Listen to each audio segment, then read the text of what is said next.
నా భర్త నిన్న 10:15కి కనిపించట్లేదు. వాళ్ళ అమ్మ వాళ్ళ నాయనని ఎక్కించుకొస్తా అన్నాడు. మళ్ళీ తిరగరాలేదు. ఫోన్ చేసి స్విచ్ ఆఫ్ వస్తుంది. అందరికి ఫోన్ చేసినాం, ఎవరు వచ్చలేరు అన్నారు. అయితే మా ఆయనకు ఏది తాగుడు అలవాటు కూడా లేదు.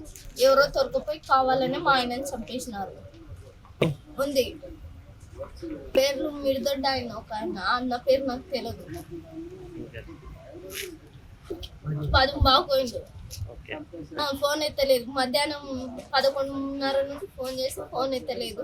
ఫోన్ ఎత్తకుండా ఉంటే ఎందుకు స్విచ్ ఆఫ్ వస్తుందని రాత్రి ఎతికినాము చాలా సార్లు. ఎత్తితే ఇంకా మా ఉండేది మా ముగ్గురమే ఉన్నాము, మా తాతయ్య నేను.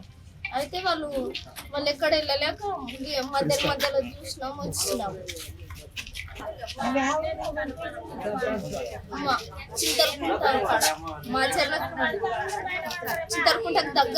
నాన్న రచ్చురు డౌకన్ నా యాలు బాగా లేకుంటే డౌకన్ వేసుకొని పడింటి. నాన్న పోయి 10 రోజులు అయిండే.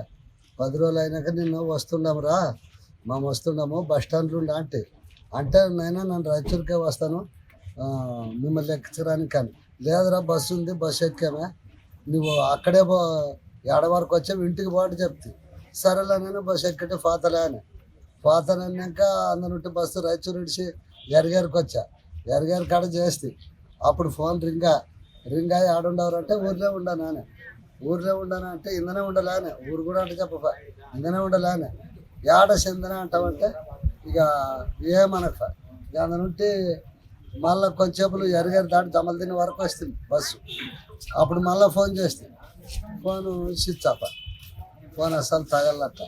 ఏమో ఇప్పుడల్లా మాట్లాడేప్పుడు ఫోన్ తగలట, ఏమైంది ఏం లేదు ఛార్జింగ్ అని అయిపోతుందిగా అని ఊకాతి ఊరికి వచ్చే వరకు రింగ్ చేసుకుంటే వస్తుంది.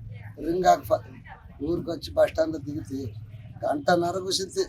ఇప్పుడు నా కోడలది ఫోను లేకపోయారు, ఈయన ఫోను లేదు. 1:30 అందనే కూర్చుని అయినాక అప్పుడు కోడలు ఫోన్ లేపా, ఏం మామ అని. మామ వచ్చామాడు ఎక్కడ పోయాడు అంటే మిమ్మల్ని దొరకడానికే వచ్చా కదా అని. మిమ్మల్ని దొరకడానికి వస్తే ఏడాడు లేడు, ఫోన్ స్విచ్ ఆఫ్ అంటది అన్నట్టది. ఏడాడు లేడంటే ఇక మరి ఏమో మరి ఎక్కడ పోయినామో అయితే వాడిని నంపి మనమన్నా నంపి అంటే వాడొచ్చి వాళ్ళ నువ్వు పరిడిచి వచ్చా, నన్ను పరిడిచి వచ్చా. Local to global news at your finger tips. మీ చేతిలో ఒక ఆయుధం.